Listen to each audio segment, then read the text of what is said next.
Hi everyone, I am Michelle Aventejado. I'm Maria Ressa's sister, and we've been fielding some questions and inquiries about what Maria wore during her time in Oslo, and I thought that we could put together everything all in one go so you guys can see what she wore.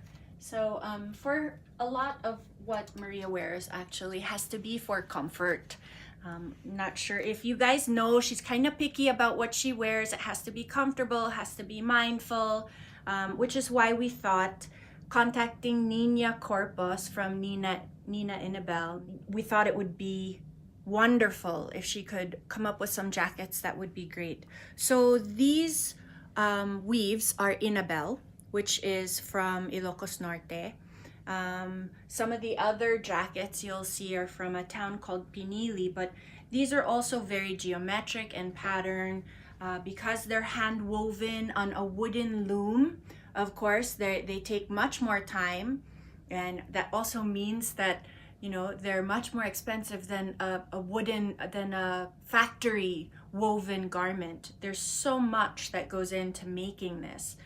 Even this pattern, the geometric patterns, and the weaving that is done by the weavers in this area is so special.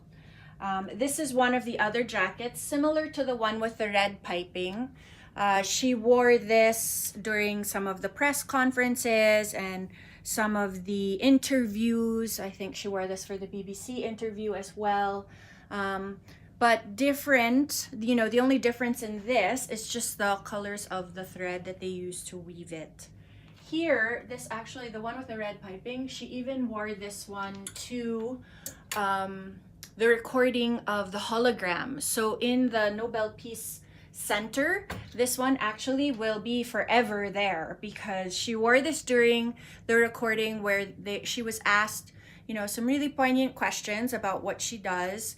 About why she's fighting for the truth, and this jacket is what she wore during that recording.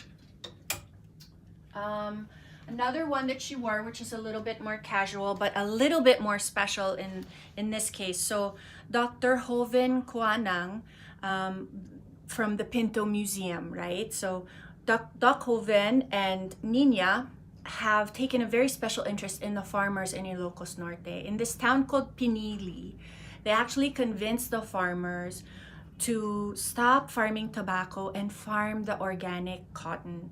So this is made from 100% organic cotton, naturally dyed. So literally from farm to fabric to fashion in this case. Everything is 100% organic cotton, which of course feels really wonderful on the skin. With Maria's allergies and different things that tend to irritate her, it's perfect. The shape was great. Nina actually is really mindful even in putting together a design that Maria felt comfortable with. This jacket she dressed it up for the lecture. So before I show that jacket, I'll show. So she wore this in the morning on the same day that she also visited the Royal Palace, where she wore this Tivoli. The shells are from Lake Cebu, and it's a Tivoli embroidered opera jacket from Len Kabili. So Filipinina, she really put together something so beautiful and of course appropriate for visiting with the king and queen. I'll show you the back because it's just as beautiful as well. All of what Maria wore, especially on this particular day, which was Friday, had to be like a mix and match. So she didn't want to change, she didn't want to fuss. We literally had minutes before she was going in from one meeting or one interview to the next. So basically we just made sure that whatever she was throwing on over her basics was easy, appropriate, and of course comfortable for her. So she wore this. Okay, so after the king and queen, which we only have one photo for, so if you guys search for that, you'll see her in the opera jacket, in the opera coat, but that's the only photo, because we're not allowed to have those photos. They're not for public consumption. Again, this one is made with this very special fabric that was woven farm fabric to fashion. So Nina was able to dress up the same type of coat with a little bit of beading, making it more formal. Again, coming from this town in Pinili, which actually the oldest weaver lives. She's 98 there. So this is where you can see Nina and Dr. Hoven have really made it a point to make sure this weaving art, this art of weaving this fabric doesn't die. This is so traditional, it's so beautiful. So as folklore has it, right, the geometric pattern kind of has like a psychedelic feel. And if you go by some of the tribes who also wear this type of weave, they say that it can represent the waves of the ocean, as well as keep away the malevolent spirits. And well, we need all the help we can get, so we will take it. Okay.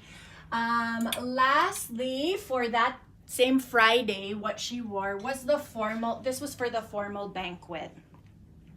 So the dress code for the formal banquet was you could wear your national garb, or you could wear black tie, right? So formal gown.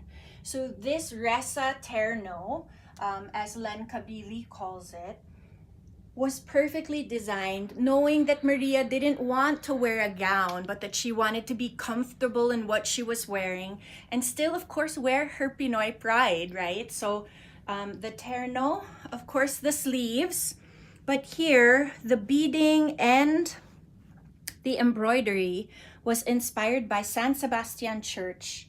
The Pina is from Aklan, and the beading and the embroidery was done by artisans in Lemery, Batangas. So you can really see what a group effort this was in bringing together all the Filipino artisans who, that maybe we take for granted. But this beautiful Pina, of course, also is reflected in what she wore, also from Aklan, for the exhibit. So there was an exhibit, a photo exhibit by another Filipino journalist, Hannah Reyes Morales, and Maria wore this. So she wore it over her basic black getup that, she rotated because it was cold in Oslo. And she wore this over, again, detail in the beading, detail in the embroidery. You can see, again, the geometric patterns.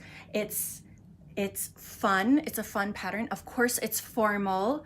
And it's a different take on the barong, which, of course, for me, it looked fabulous on Maria. I think she was also quite fond of wearing this one. It's very comfortable. Comfortable being the operative word in everything that she likes to wear. But can be worn. I think it could be worn with jeans. It could be worn with slacks. It could be worn with anything, really. One of the things that she didn't get to wear, because, we only had so much time in the day, was another take on the Pina, right? So I loved the embroidery on this bib. Like, you could wear it with the bib and then kind of button it underneath so that it would look like a dress with some slacks underneath, or you could even wear it with a sash if you just wanted to tie it and make it a little bit more feminine that way. But I loved it with the bib. Unfortunately, she didn't get to wear it as much. Also from Philip and Ina, with Len Kabili, you can see the capiche shell buttons, the attention to detail here. Len has beautiful embroidery on most anything that she puts out. Again, both these designers, Filipina, both very mindful, both, into sustainable and, of course, preserving Filipino culture. This is not what Maria wore. It's actually what Gia wore. It's a crop jacket, also pinili. So it's a pinilian collared crop, which Gia wore over her gown. It was a little cold. So it was, again, fun. I think this is something both young and old could wear. Gia loved it. It was warm. It has great shape. And of course, again, very versatile. I think if you look at everything that Maria wore during this time. You can see that, of course, there was great pride in our Filipino culture, as well as, of course, taking into consideration the events that she was attending. So making sure she was dressed properly and letting everyone know the beauty of our Filipino textiles, our weavers, our rich culture and heritage. And in this case, wearing these items turned out to be wonderful for Maria, and of course wonderful for the designers to see these fabrics, patterns, and weaves, which will, you know, obviously go down in this moment in history. So thanks for watching. I hope you guys learned something. I definitely did, researching the weaves and the textiles from both Nina and Len. And I'm Michelle Aventajado, and thank you for watching.